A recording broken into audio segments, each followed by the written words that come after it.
corresponding result over a billion groups of bounded exponent. So does it say that if we have an abelian group G with exponent m, and if we have a subset A of G with bounded doubling, so with A plus A bounded above by K times the size of A, then A is contained in a subgroup H.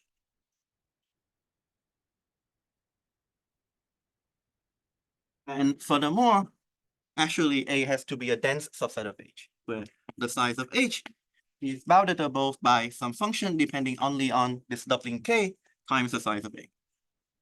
Okay, so in particular, for Feynman's result over the integers, we have the characterization of sets with bounded doubling.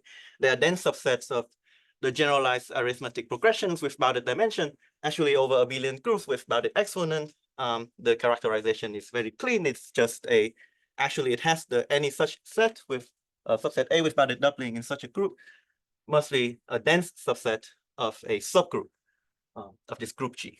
So in this qualitative sense, it's a very clean characterization. F also depends on M.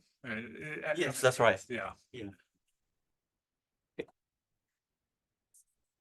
So now, what we will care about today is to understand what is the correct quantitative dependence on K of this quantity Fm of K here in Ruzsa's theorem. And similar to Feynman's theorem, understanding various versions of quantitative aspects of these structural results is an important theme. And as we saw earlier on Monday, there's a fairly different version of a quantitative version of something along the line of Ruzsa's theorem. It's a polynomial Feynman-Ruzsa's theorem. But today we're actually interested in another conjecture of Ruzsa, which I will state now.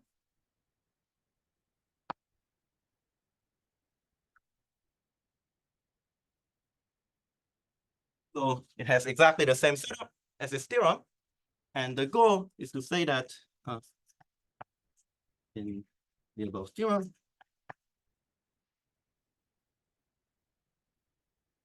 we can take the correct quantitative dependence for this statement, which is when Fm of K is some exponential in K. And so there's some universal constant C for which we can always take such a subgroup H that have size bounded above by m to the ck times the size of the set A. And okay, so let me just again give this example showing that in general, this is a sensible quantity to put in the conjecture because for this specific version of the statement, we can't possibly hope to do better than this exponential dependence on K. Okay, so let's consider this example. So in Vm to the D, let's look at the set A, which is given by Vm to the L plus a bunch of coordinate vectors.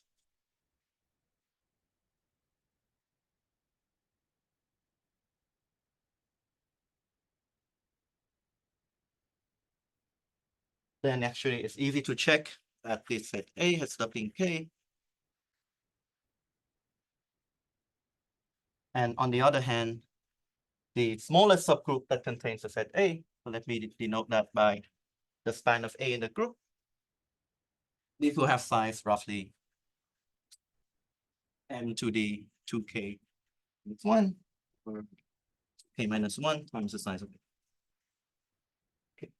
So in general, we cannot expect to do better than roughly m to the 2 times k times the size of A for this quantity here. So with that, let me state a few of the previous results towards this conjecture of Ruzsa.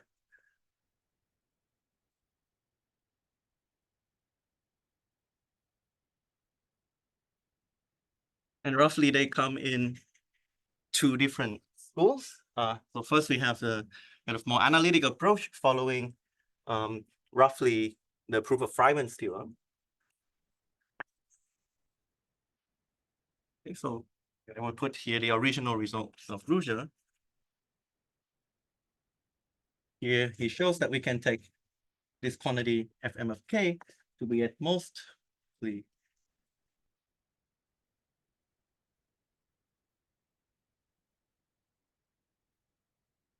and then we have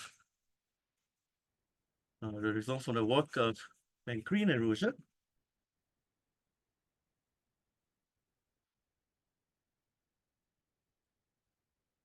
Showing that we can take this function to be the a square times n to the order k squared.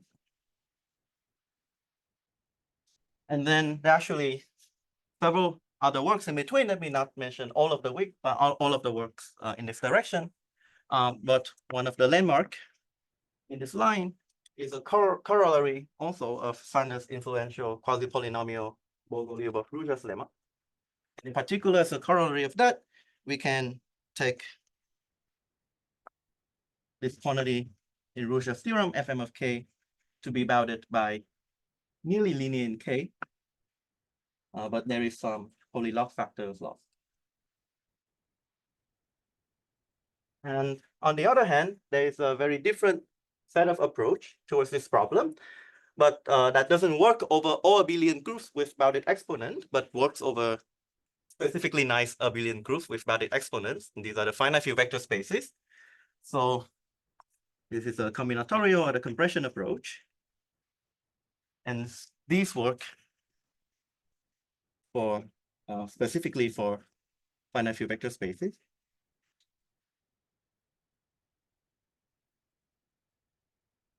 So here, let me state first, Green and Tau, they pioneer the use of the compression method in additive combinatorics, and they use it to resolve the conjecture over the group F2 to the D.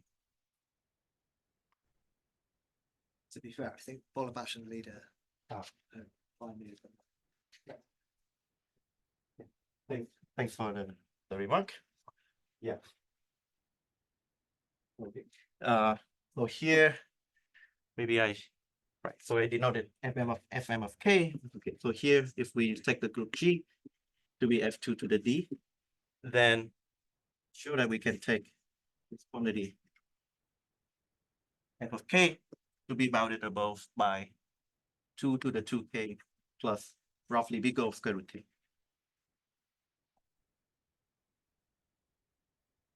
And then Evan Zohar sharpened this result to get essentially the sharp bound up to lower order factors over the group F2 to the D. And then Evan Zohar and Lovett eventually settle the sharp bound over any finite field vector space.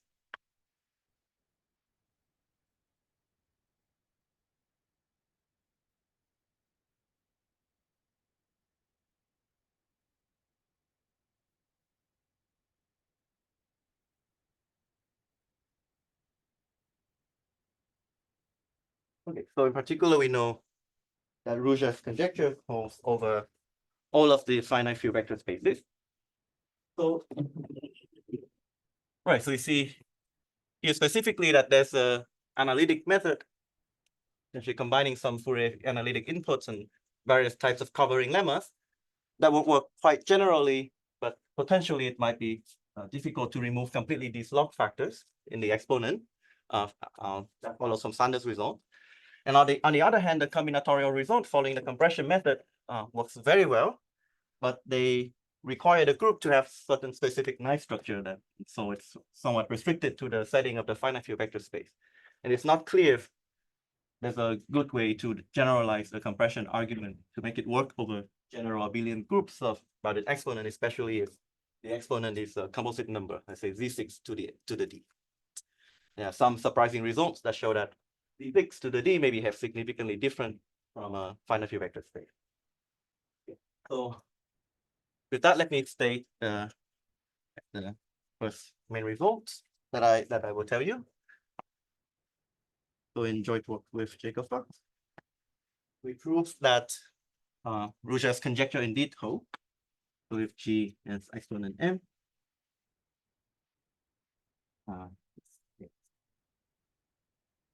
so Fm of k is always bounded above by M to the 2 plus 0 of 1 times k. So in other words, if T is exponent M and A in G have doubling at most K, then the size of the subgroup spanned by the elements in A is at most M to the roughly 2 plus big O of 1, M to the 2 plus big O little O of 1 times K times the size of A.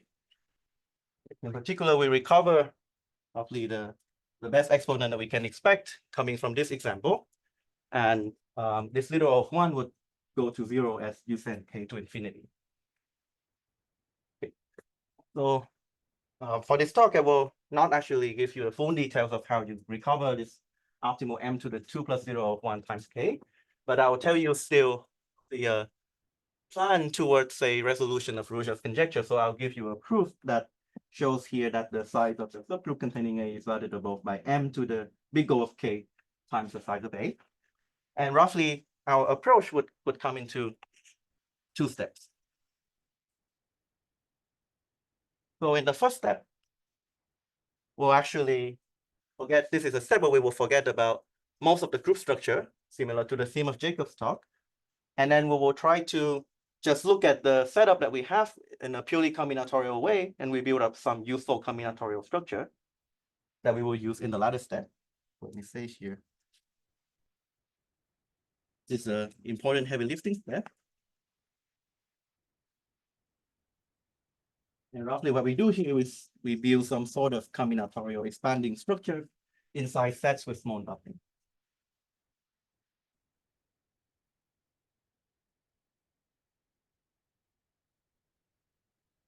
And then in the second step, we will use this combinatorial structure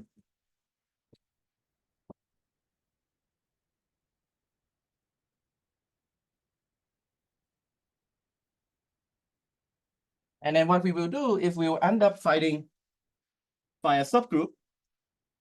Let me call it H bar. And an appropriate subset of A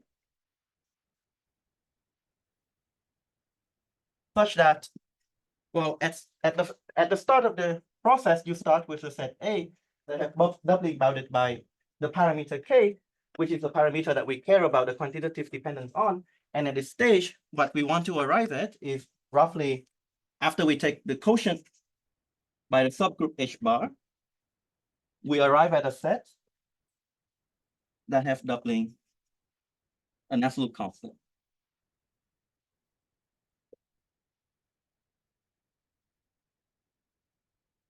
So this is absolute independent of K.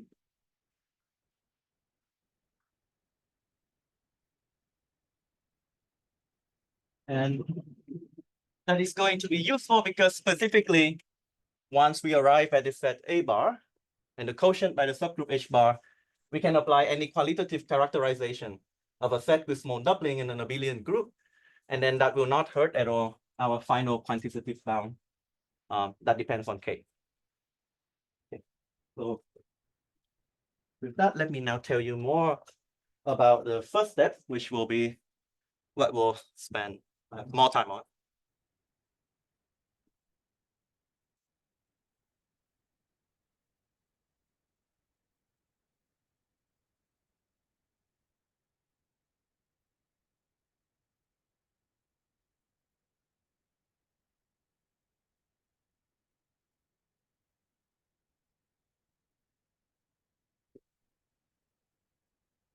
First step.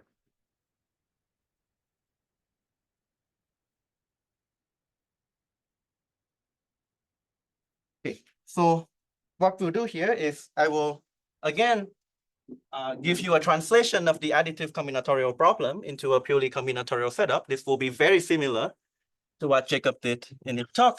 There's just a minor difference. So I will tell you what happens here. And then I'll write down the statement of the main combinatorial lemma. This main combinatorial lemma will be the key behind the first step in our program towards Ruzsa's conjecture, but it will also be the same key tool behind various results, including the result that Jacob mentioned in his talk about obtaining a sharp count of subsets of a group that have a small product set. And so I'll state the lemma I'll explain the various ways in which we can apply it towards Ruzsa's conjecture, as well as to the task of counting subsets with small product sets. And then I will, towards the end of the talk, tell you about some ideas towards proving this combinatorial lemma. Okay, so first, let me again remind you of the translation between the additive setup and the combinatorial graph theoretic setup. So in this case, we have an abelian group G. And because we look here at the sum set instead of a different set, or the product set in that Jacob looked at in his talk, what we'll do is to associate to it the following combinatorial information. So we'll look at the complete graph with vertex set identified with the group element. And on this complete graph, we'll consider an edge coloring. This edge coloring will assign to, well, any pair of group elements x, y, the color given by x plus y. And now let's note that in this coloring, this is a proper coloring. Proper edge coloring. In particular, each of the color class in this case will be a matching. Now, the other quantity that I should tell you about how it corresponds to this combinatorial setup is a set with small doubling, which is what we care about. So here, if we have a set A of group elements that have A plus A bounded above by Ka, then, well, in this combinatorial setup where we have just some complete graph together with a proper edge coloring on this complete graph, they will simply correspond to a vertex subset with point A also that determines few colors.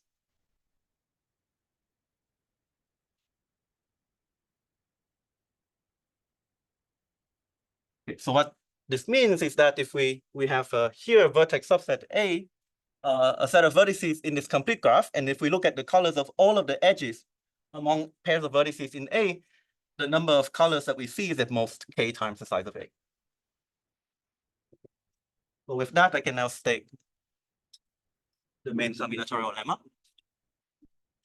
No, I shouldn't.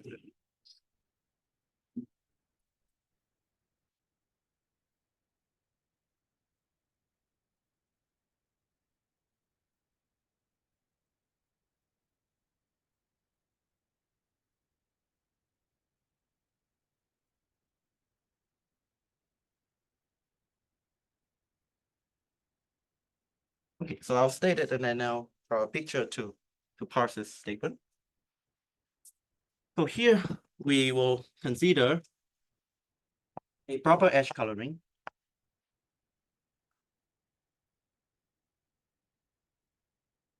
on K little n.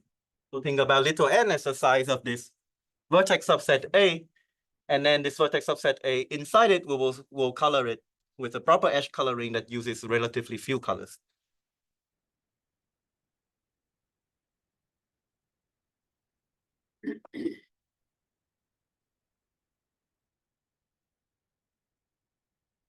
There's a minor technical condition that is inconsequential. Let me just state it for the sake of correctness. We'll assume that each color appears at most big O of n over k time. Okay, so there's a way, simple way in application to enforce this condition. And the conclusion here is that we can find a small set of colors. So here I will give the statement with big O of k many colors. This is slightly easier to prove. In order to get the sharp constant of 2 in the theorem, we'll need to prove a stronger version of this where the set F has size little o of k. But well, just for the sake of the talk, I'll go with the simpler version. So there's a small set S of colors and a bunch of subset of vertices Bi.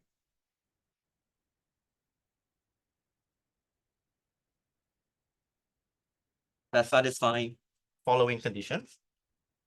The first condition is that together the sets Bi, so these are disjoint set of vertices, and together they cover at least n/2 vertices. A simple one. The second condition, what we will enforce, is that each set Bi is in some sense very structured, and the notion here is that each Bi is connected, can be connected using only the colors in S.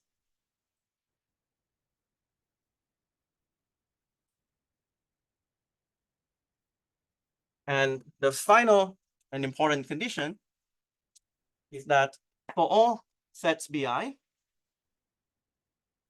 and for all vertex subset A prime, and for all set of vertices A prime that is fairly large, so with the size of A prime being at least some constant times the total number of vertices, the number of colors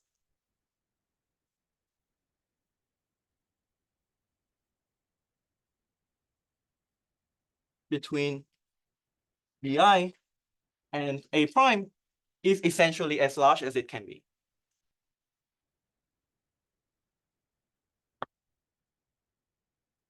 Okay, so all of these are universal constants, independent of K. So at the start, we start with the proper edge coloring of the complete graph that uses K times n many colors. And here we are saying that for each of these sets Bi and any relatively large subset of vertices A prime, already between this Bi and this set of vertices A prime, we see a universal constant factor of the total number of colors that we use to color this entire graph. Okay, so it might be easier to see this in a picture. So let me actually just draw out what is happening here.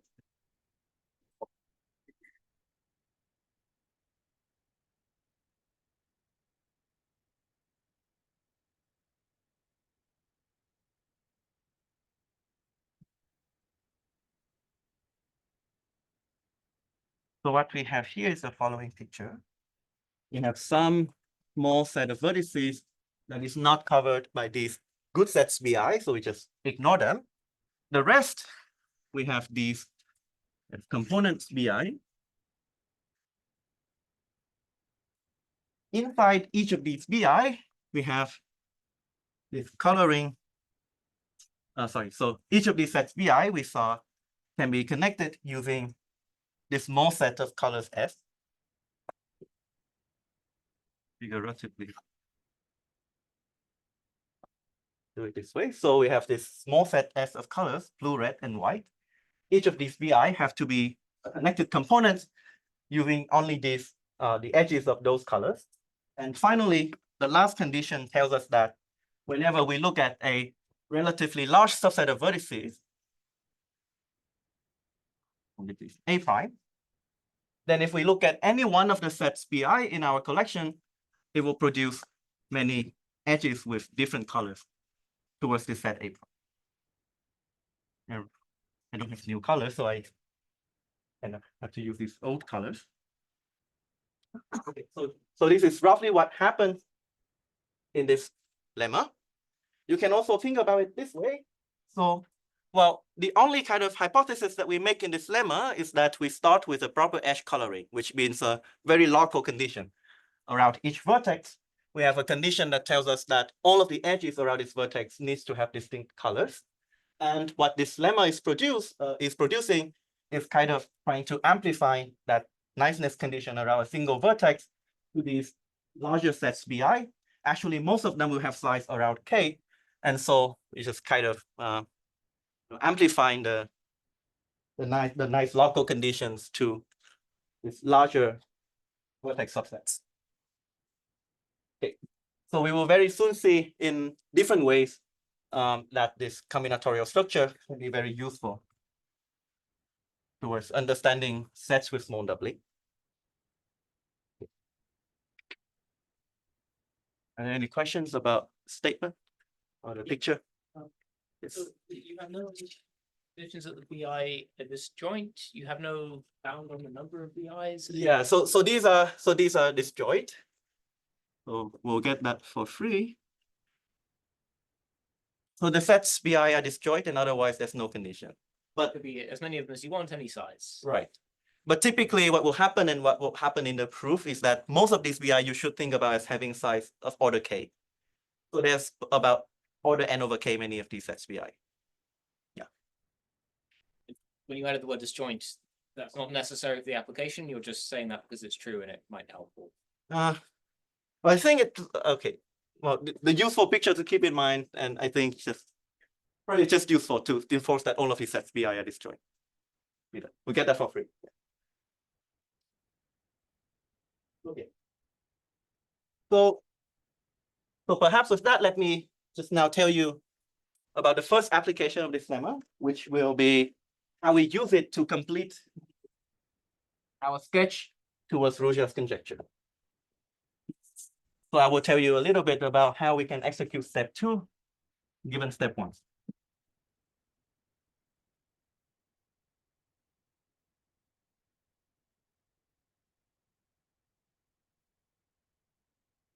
Right. Master sets BI be exactly the connected component using the S colors, or you can allow to choose some subset. So no, yeah. So, well, I think for the application, it doesn't hurt to just take them to be the connected components, but for how we are going to prove it, actually, it will be fairly useful to think about these sets BI as just sets that can be connected using these colors, but not necessarily the maximal connected component. Yeah, well, maybe we'll see why a bit later. Okay, so the second step, let me call it bootstrap the doubling. So roughly we start with a set that have doubling k, and now we want to use this lemma to transform it into some other related sets that now have doubling some absolute constant instead of a quantitative parameter k. Okay, so how are we going to do this? Well, let's first apply the main lemma. So given the set S of colors in the main lemma, and let's remember that we just did a translation from the group theoretic setup to the combinatorial setup. So the set S of colors, that is simply a collection of group elements, right? So this is a collection of elements in a group G. Okay. So now let me let H bar be exactly the span of these elements S. So let me let AI be, just the intersection of our set A with the coset H bar. So we have this subgroup H bar. It gives us a partition of the group. In particular, that will induce some partition of the set A. Let me just call AI the different sets in this partition. So they are the intersection of A and cosets of H bar. The guarantee from the main lemma that we have is the following. So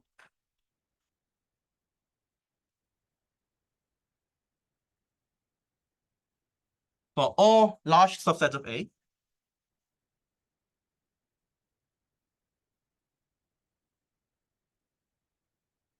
okay, if we look at the sum set of AI with A prime, this is essentially as large as it can be, up to a constant factor.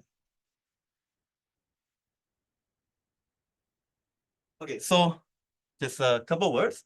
So first, when I say we apply the main lemma, well, this main lemma gives us a bunch of sets BI that cover not all of the vertices, but a large fraction or even most of the vertices. So what I do first is I actually have already changed the set A. I remove all of the elements not covered by the sets BI outside of this, I just throw them away from the set A. So when I write this statement, this set A is the new set, which is the union of these good sets BI. Okay, and now we have this guarantee in the main lemma, the third property that tells us that between any such sets BI, it has a lot of colors towards any large fraction of vertices. And the claim is that if we translate that back to the group theoretic setting, that is exactly just the condition that the size of the sum set well, AI plus A prime, that is going to be large, going to be omega of Kn, which is omega of the size of the sum set A plus A. Now, well, this is a condition on the sets Bi and not the sets AI, but because we choose the subgroup H bar to be the span of the elements in S, this set AI will be a union of a few of the sets Bi. And so in particular, this condition you can obtain by actually just replacing the set AI by any one of the sets Bi sitting inside it. So maybe in picture, we try what happens is the following. We have this coset of H bar that is partitioning the set A. So maybe some picture like this. And in particular, if we look at any large subset of vertices A prime, then if we look at one of the sets AI, which will be the union of a few of the components Bi, each of these Bi already see the set A prime in a very large number of colors. And in particular, together, this set AI will see the set A prime in a large number of colors. That's its last condition. Okay. So now let me finish this doubling step. We will need one further ingredient from additive combinatorics. And the precise form that we need is the following statement. Okay, so first let me state the lemma that I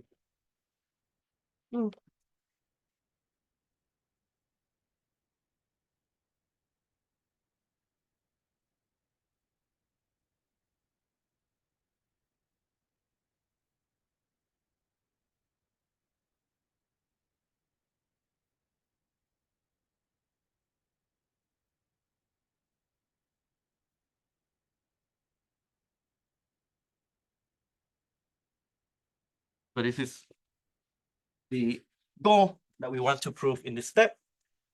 And to prove this, one is the following, which is a theorem that I proved earlier with Jacob, Sami Luo, and Yun Kun Jo. And the statement is as follows. So if we have a set A inside, let's say, an abelian group G, and let's assume that the sum set A plus A is large. So let me call it from the doubling of parameter lambda, which we should think of as a large parameter. Then we can actually do the following. We can find T, which is lambda to the 1/3, many elements of A.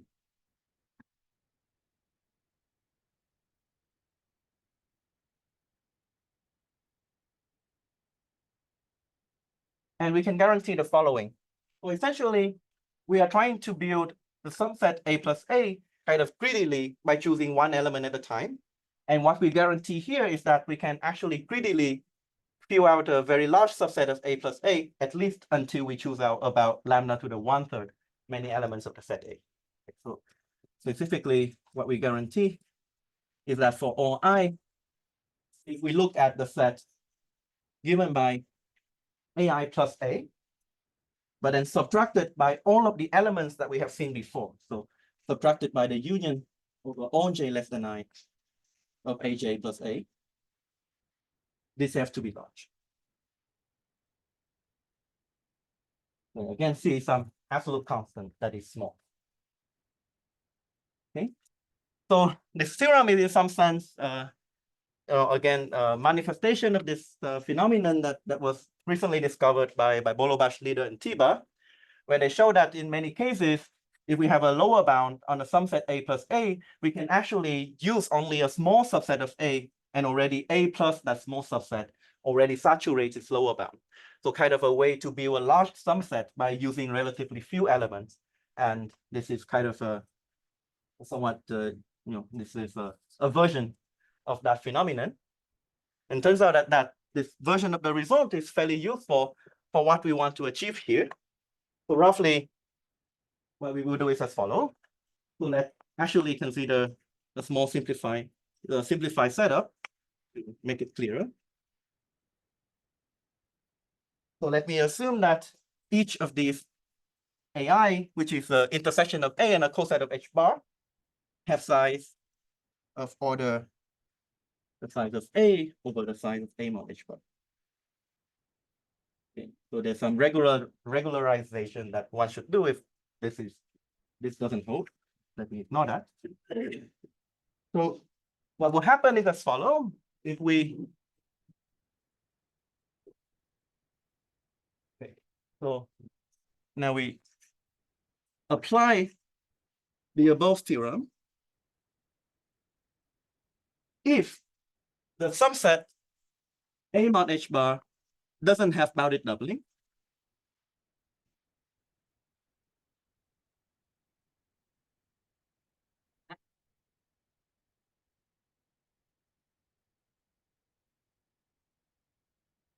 Then the theorem told us that we can actually choose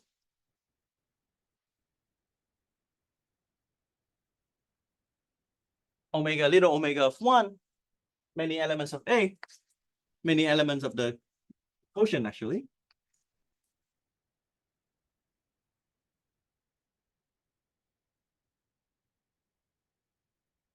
Okay.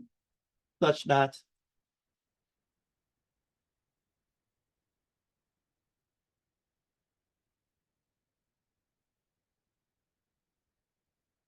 each of these elements introduce many new sums into the sum set of the quotient.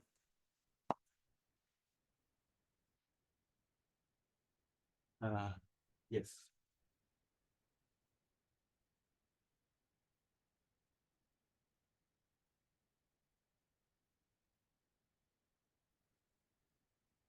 Within the patients.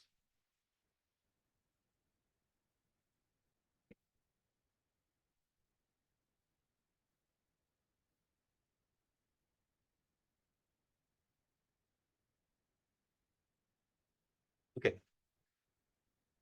But now, well, for each such fixed coset, AI mod H bar, if we look at the set A prime corresponds to all of the cosets in which it is forming a new sum in new sum within this quotient, that set will correspond to a subset A prime of A that have at least omega of n many elements. And so in particular, we know that the set AI mod H prime as the AI mod H bar, the sum set of that with the corresponding set A prime will already have size at least omega of A plus A.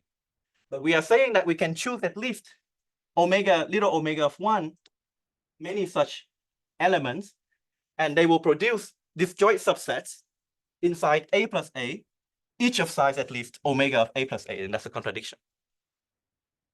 Okay. Yeah. So, okay, so roughly that is how it works. Notation got a little bit clumsy. So, delve into further details there. Instead,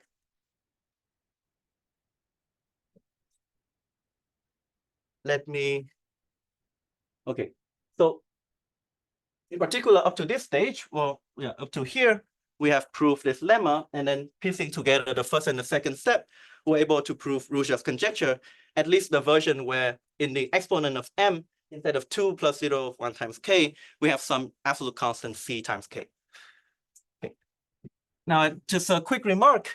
Well, in some sense, what we are doing here in the second step, where we bootstrap the doubling, is fairly wasteful. So the kind of structure that we produce in the first step is in some sense much more precise than what we obtain here by immediately passing to the quotient by a large subgroup H bar.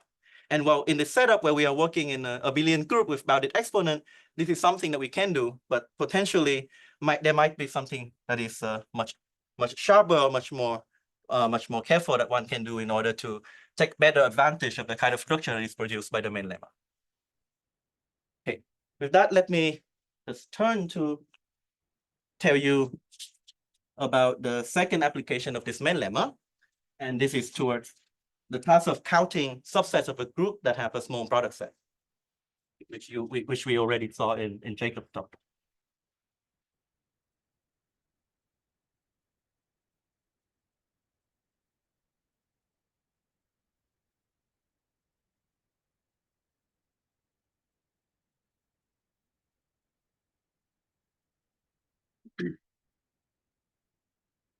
So this is another application.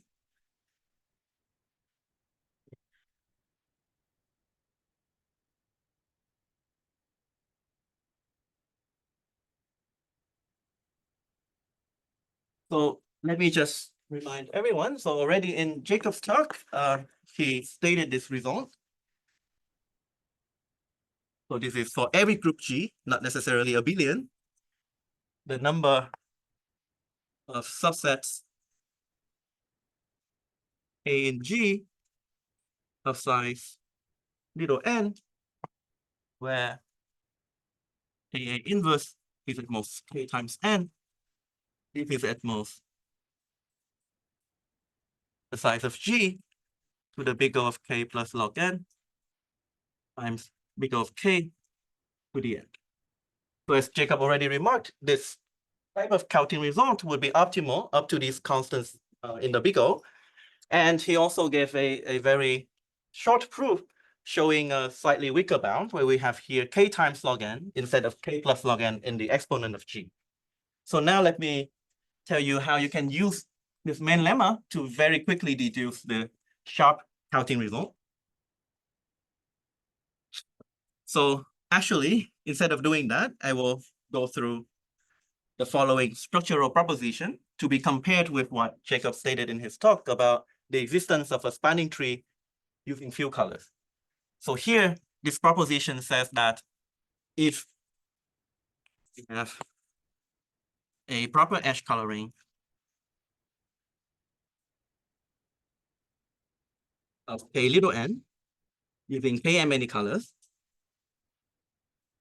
so as before, we know that we can use k times log n many colors and find a spanning tree, and that will be optimal.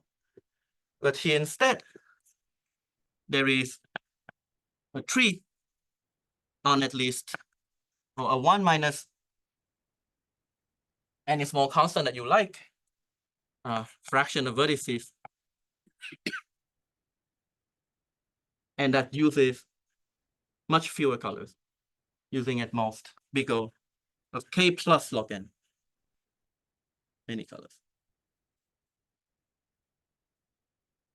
So in fact, to reduce the counting result, you have to be a tiny bit more careful than just proving this structural proposition, but this is essentially the gist of it. So let me just actually tell you how you can prove this proposition. Okay, it follows quite straightforwardly, given the main lemma.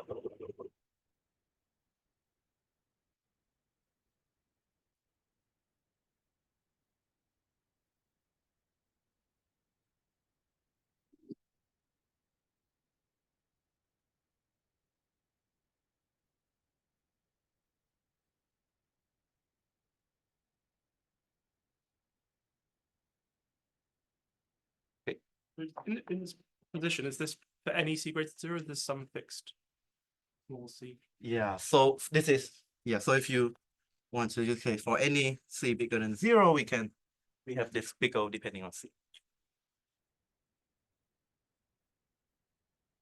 So what we can do here, we can apply the main lemma again, and that produces us exactly this type of structure that we have on the board. Now, given this structure, let's consider the following as a sample uniformly random color.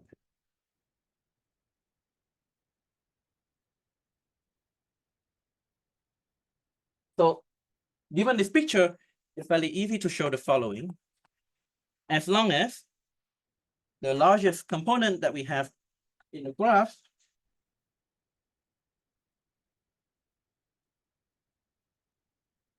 has size less than some constant times n,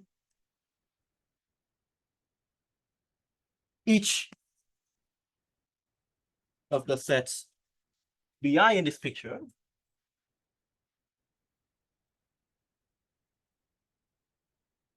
so let me call this random color S. Each of the sets Bi will have an edge of color S to a different Bj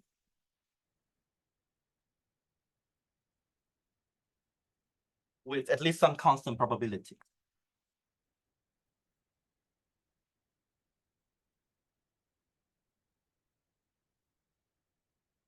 Okay, so I'm not claiming that all of my fields are related, sorry, in the right way, but so they are just appropriate constants that arise in the proof, and then it's not so important what these constants are. So in particular, if we have this property, then it means that the expected number of components should decay by a factor 1 minus c. And in particular, you can choose at least one color in which it will make the expected number, in which it will make the number of components indeed decay by a multiplicative factor 1 minus c. Now, we sample big O of log n, many such random colors, then this process will tell us that by the end, we must have, well, either everything becomes connected, or at some point, our largest component already has size larger than c times n. So in particular, at the end of this process, we know that we can use big O of k plus log n, many colors, to produce a component that has size at least some constant times n. Okay, let me not try to fix all of the quantitative parameters here, but just some very mild appropriate modification of this would allow us to get this result, where we can force the largest component to have size at least any constant that is less than 1.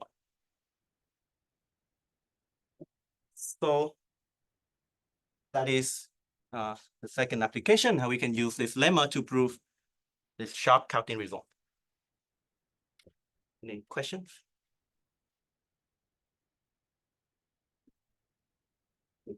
Not in the short remaining time, I would tell you a little bit about how we can prove this main lemma.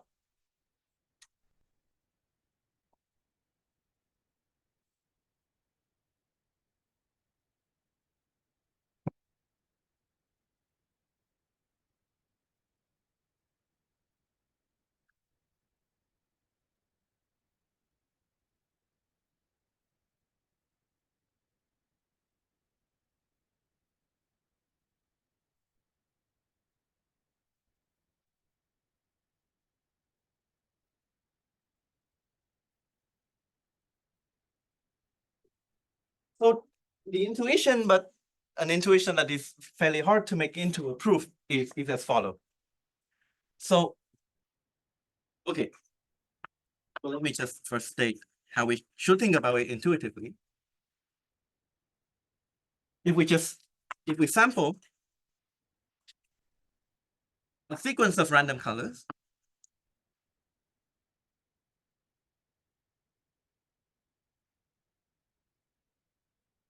where S1 is 2, then the following should happen. Around each vertex,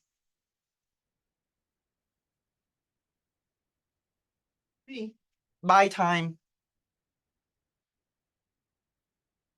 well, some constant times k, we should be able to see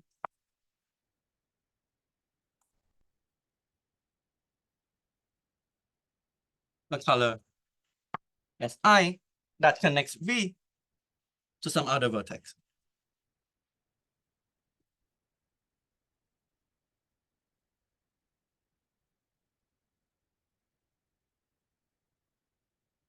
Okay, so one naive way is we just keep iterating this, right? So we start with the vertex V, we wait until we sample about big O of k many colors, and we see another vertex V1. Well, if we wait another big O of k many new colors, we'll be able to connect V1 to another vertex V2 actually, and so on and so forth. If we do it this way, we'll have to wait too long before we are able to build a large component. So in order to have this third guarantee on the number of colors between Bi and A prime, even when A prime is equal to A, we will need to have that Bi have size at least order K. So instead, one other observation that we can make is that, well, if the vertex V gets connected to another vertex V1, then typically, actually, the set of colors coming out of the vertex V1 would be essentially disjoint from the set of colors coming out of the vertex V. And in this typical case in particular, now if we want to wait until we have some color that is connected either to V or V1, we have to wait a shorter amount of time. Because now there are two N colors coming out of these two vertices, and we expected to wait only about big O of K over 2 many steps before we are able to make a new connection to a different vertex and also simultaneously increase the number of colors coming out of that. If we do it this way, then we will get the number of colors we will need. It will be a harmonic sum. So big O of K plus K over 2 plus K over 3, and that will be slightly too large. That will give us K log K instead of big O of K.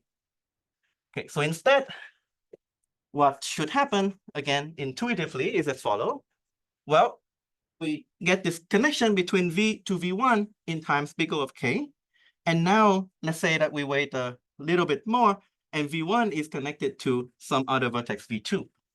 Well, in fact, well, at this time where the component of V and V1 is connected to V2, V2, if it is a typical vertex and if things happen correctly, should have already been connected to some other vertex before that.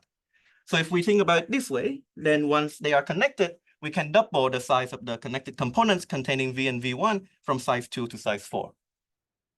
Okay, so given that, what we should have is that we only need to wait about big O of K plus K over 2 plus K over 4 plus this geometric series before we can reach some component of size K. Okay, so roughly, that is the picture. What should happen?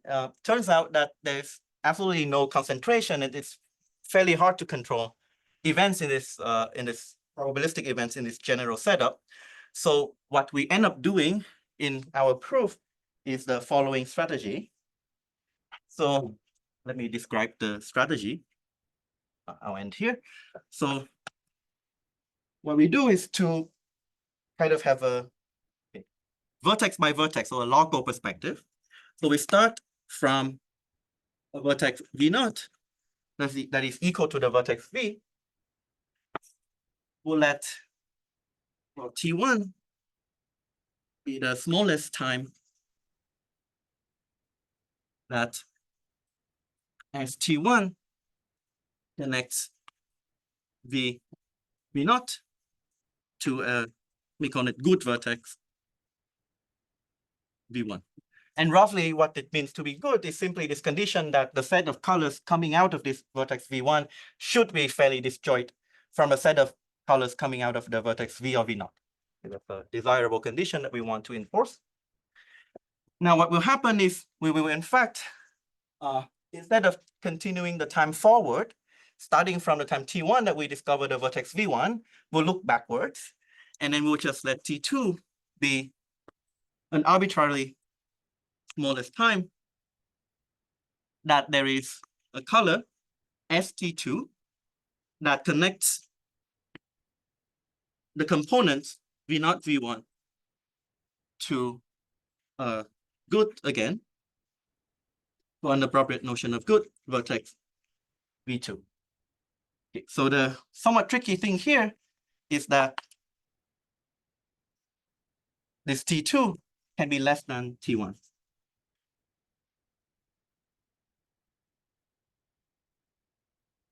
Okay, so, well, this is now a natural strategy. We just continue this way until we reach about order K many vertices that are all good with respect to the previous component.